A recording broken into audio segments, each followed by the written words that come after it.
સેવાને લઈને યુવાધનમાં અનોખો જ જુસ્સો જોવા મળે છે ત્યારે સુરત શહેરના અલગ અલગ કોલેજમાં ધૂળેટીની ઉજવણી કરવામાં આવી। આવતીકાલે રજા હોવાના કારણે આજે તમામ જગ્યા પર ધૂળેટીની ઉજવણી કરવામાં આવી। યુવાનો એકબીજાને કલર અને ગુલાલ લગાવી ઉજવણી કરતા જોવા મળ્યા। ડીજેના તાલે યુવાનોએ ધૂળેટીની ઉજવણી કરી। કોઈનો રંગ કાચો ન પડી જાય તે રીતે ઉજવણી કરવામાં આવી। સુરત શહેરના અલગ અલગ કોલેજોની અંદર ઉજવણી કરવામાં આવી રહી છે। જોઈ શકાય છે અત્યારે યુવાનો અને યુવતીઓ અત્યારે આપણી જોડે ઉપસ્થિત છે, એમની જોડે જ વાત કરીશું।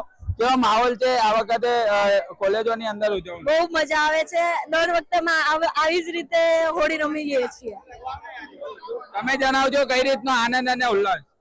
તમે જોઈ શકો છો કે બધી અલગ અલગ કોલેજની ડીઆઈબી કોલેજમાં હોળી રમવા માટે છોકરાઓ આવ્યા છે અને એમાં તમે ઉત્સાહ હજુ બી જોઈ શકો છો। ડીજે બંધ થવા છતાં છોકરાઓ અને બધા સ્ટુડન્ટ એકદમ મોજ કરે છે અને હોળી એટલે ડીઆઈબી ની હોળી એટલે સુરતની ફેમસ હોળી। તમે જણાવજો મિત્રો જોડે કેટલું ઉજવણી માહોલ ધૂળેટીને લઈને? અત્યારે બહુ સરસ માહોલ છે। બધાએ બહુ જ ઉત્સાહ છે અંદર ને બધું મજાથી રમીએ છે। કઈ રીતનું ઉજવણીનો માહોલ કોલેજોની અંદર મિત્રો જોડે અને કઈ રીતની મજા? આપણે ભારત દેશનું સૌથી પવિત્ર તહેવાર મનાય છે, જેમને ઉત્સાહ હારે આપણે કોલેજ હારે ડીઆરબી જે કોલેજ છે પૂરી સુરતભરમાં પ્રસિદ્ધ છે। એના લઈને દરેક એક્ટિવિટી એવી રીતે થાય છે ડીઆરબી કોલેજમાં કરવામાં આવે જે આપણે ભારત સંસ્કૃતિને લાગતી હોય, જેનાથી આપણા ભારત સંસ્કૃતિને આપણા સનાતન ધર્મને આપણે પ્રચાર કરીએ, જેનાથી આપણે આગળ વધારે માને એના માટે આપણા તહેવારો બનાવતા હોઈએ। એટલે ઉજવણીનો માહોલ ડીજેના તાલે જ ઉમી રહ્યો?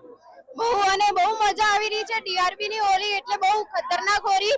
બધા કોલેજના છોકરા છે એ પણ હવે ડીઆરબી માં આવે છે। બહુ મજા આવી રહી છે, બહુ ડીજે પર બિલકુલ બહુ મજા આવી રહી છે તેવી વાતો કરવામાં આવી રહી છે। આપણે એના દ્રશ્યો બતાવવાનો પ્રયત્ન કરી રહ્યા છે કે કોલેજ ખાતે અત્યારે ડીજેના તાલે અત્યારે યુવાનો અને જે યંગસ્ટરો જે છે તે અત્યારે ઝૂમતા નજરે પડી રહ્યા છે। જોઈ શકાય છે અત્યારે જે માહોલ અત્યારે અલગ અલગ કોલેજોની અંદર જોવા મળી રહ્યો છે અને તેને જ લઈને અત્યારે અલગ અલગ જગ્યાએ જે ઉજવણી કરવામાં આવી રહી છે, સાથે સાથે જે રીતના અલગ અલગ કોલેજોની અંદર યુવાનો જે રીતના ડીજેના તાલે ઝૂમતા એકબીજાને કલર લગાવતા નજરે પડી રહ્યા છે।